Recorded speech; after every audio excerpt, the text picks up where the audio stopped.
Welcome to another episode of Johnny Talks Football. Today is going to be a little bit different, as in why I was saying football.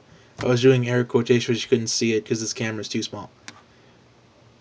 I'm also going to talk about the MLB free agency after these picks for the week. I'm not going to do Jets Cowboys because I'm not going to watch the game. Because I don't really like the Cowboys, and plus I'd rather be entertained by the first day of Capital One Bowl Week. Chicago, Minnesota. It's kind of a tough game to pick. When I'm going to pick Chicago, Minnesota just has not looked good the past 2 weeks. After that win against Atlanta, even though Atlanta's just been a joke since September. Speaking of the devil, Atlanta and Jacksonville. I'm going to pick Jacksonville. Houston and Indianapolis. This is going to be a hard-fought game. This is probably for the AFC South. The winner of this game will probably win the AFC South and actually host a playoff game, which many people think the AFC South is a joke this year. I'm going to pick Houston to win this one. I just think it's going to be a very close game the whole game long. I think it's going to come down to the fourth quarter and how both teams play, and I think Houston's going to play a little bit better.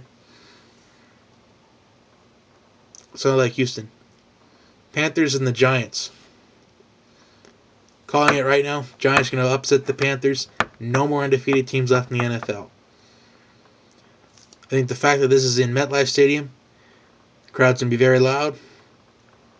And I like the Giants to pull off the 1-point upset. Tennessee and New England.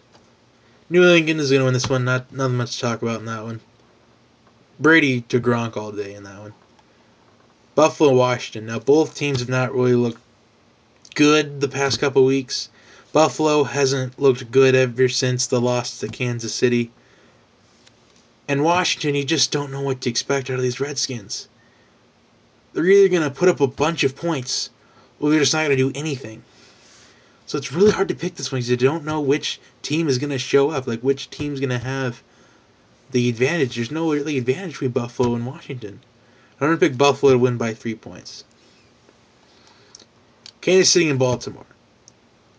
I wanted to pick Baltimore in this one, but after reevaluating the matchup with Matt Schaub at quarterback, I just think Kansas City's defense is going to force too many turnovers. So I'm going to pick Kansas City to win by only 4 points.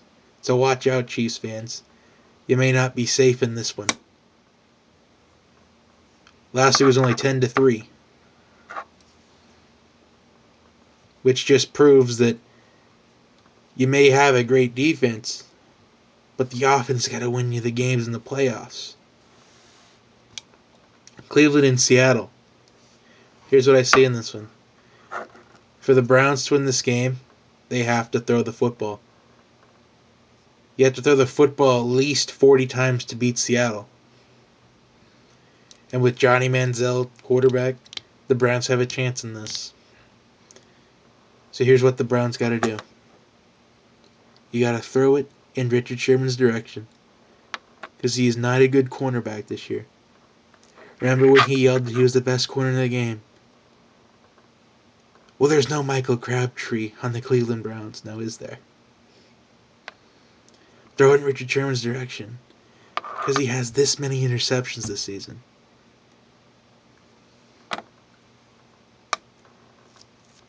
You saw how Carolina beat Seattle. They had a dual-threat quarterback at QB and Cam Newton. So Johnny Manziel's the same thing as Cam Newton, except that Cam Newton's gotten the chance right away. Johnny Manziel just had to wait and wait and wait and wait. But I still think Seattle's going to win because I don't think the Browns are going to do that, because the Browns will be the Browns. Green Bay and Oakland. I almost wanted to pick Oakland on this one. The Derek Carr to Amari Cooper combination, the Derek Carr to Michael Crabtree, the running back Latavius Murray, that Oakland defense led by Khalil Mack.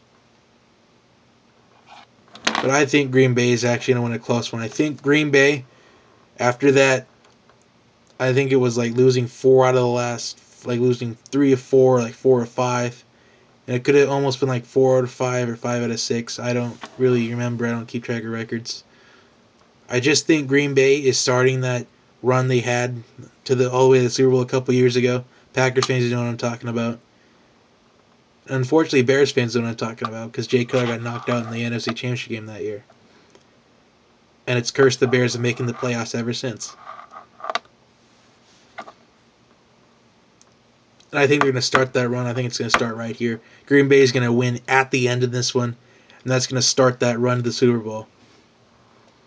Denver and Pittsburgh. I'm going to pick Pittsburgh because Denver did not look good last week against Oakland. If you're only going to score 12 points against the Raiders, then you don't look like a Super Bowl team quite yet.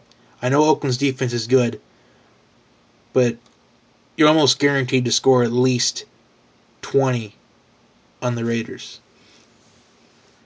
Miami and San Diego. All right, my analysis of this game is San Diego has not been good this season. I mean, San Diego almost beat Green Bay. I think it was probably back in like week 5. But Phillip Rivers missed Danny Woodhead right in the end zone. Wide open, I should say. And Miami, after firing their head coach, I think it was after like week 5, when they were on the bye week, they got Dan Campbell, the interim head coach, who looks like PC Principal from South Park. But ever since that Thursday Night Football loss to New England, 36-7, the Dolphins just look like a completely different team than before that. Actually, the Dolphins looked really worse lately. They lost to the Cowboys. But that was when Romo was in there. But I don't think that matters because the Cowboys have not won without Romo except for against Washington, which that was an anomaly because it was like 12-9. But I think Miami gets the 3-point win. Cincinnati and San Francisco. Now here's my analysis of this game. A.J. McCarron will be starting at quarterback for the Bengals. And he is from, you guessed it, Alabama University. And an Alabama quarterback has not won an NFL game since 1979, I believe it was.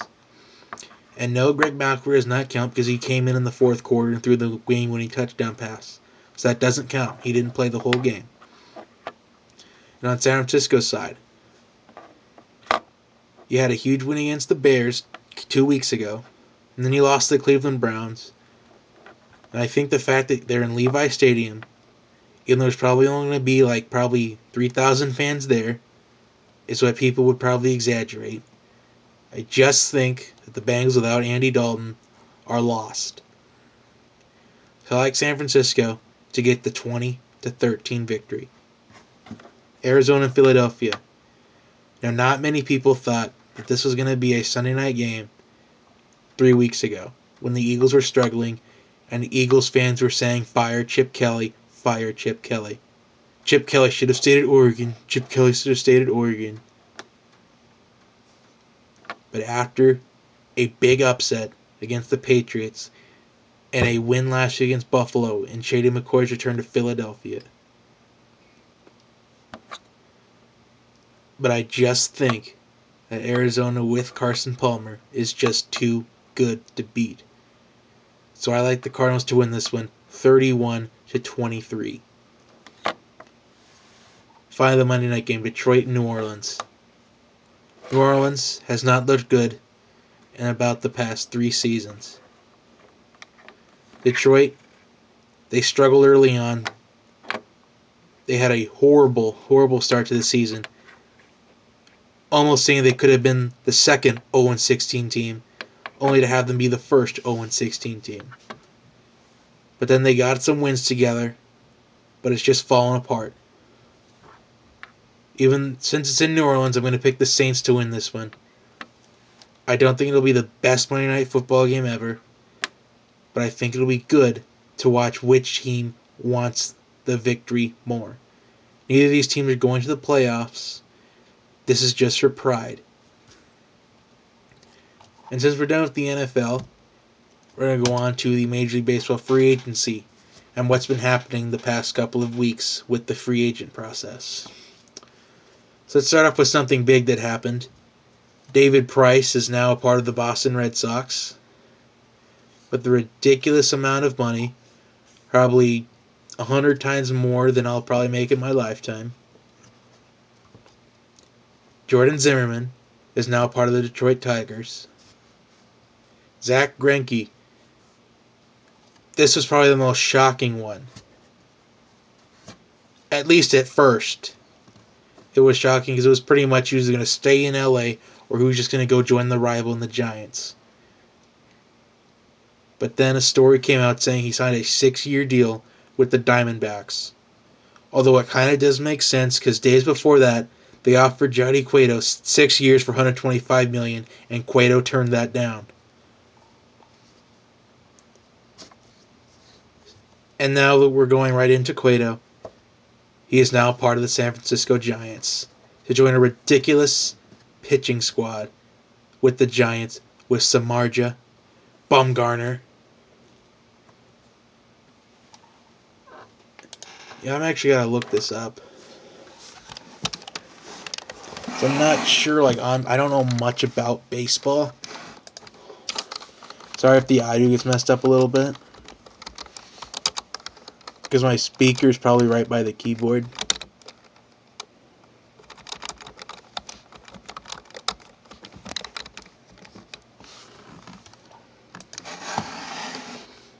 Yeah, if my audio messed up, it should be back to normal by now.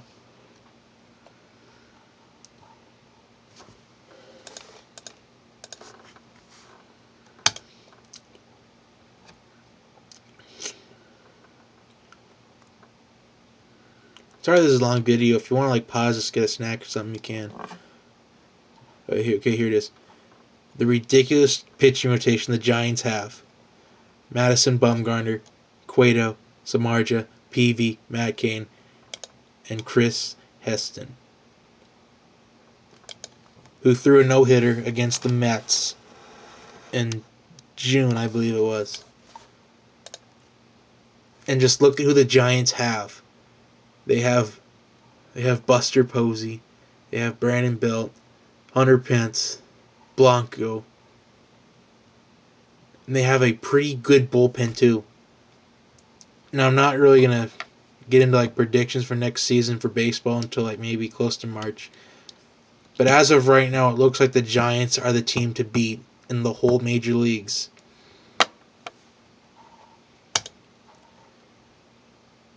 See what else has been happening. Jason Hayward is a part of the Cubs, and the Cubs have they're probably the winners of free agency so far, but history shows that teams that do good in free agency, they don't win the championship right away.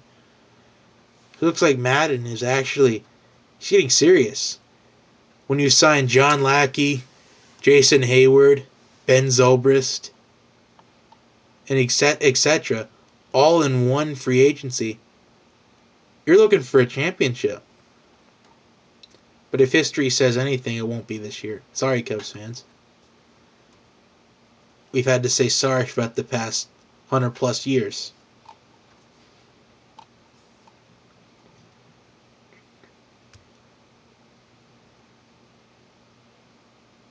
The Dodgers they haven't really done much in free agency, but they just need something positive. Now, I know a lot of Dodgers fans. They did sign a pitcher that's 34 that was on the Mariners last season, but it's for $45 million for the next 3 years.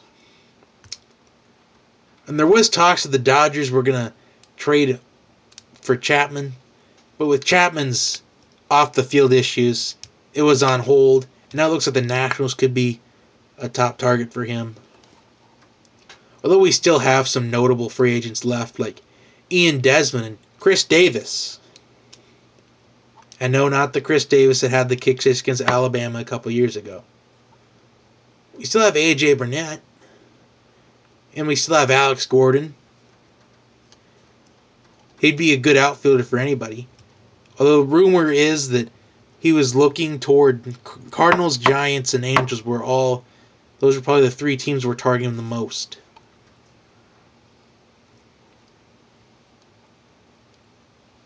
Although I was reading an article with the Dodgers that said, well, I didn't have time to read the whole article to get its full details, but it said they could be on the case for like a big aggressive trade from someone. We just don't know who it is because there's still a bunch of key players that are still free agents.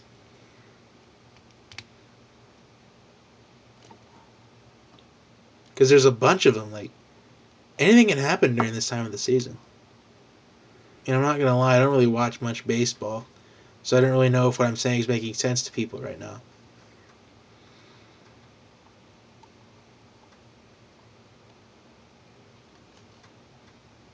And also with the Diamondbacks, let me just add in, they also got Shelby Miller from the Braves.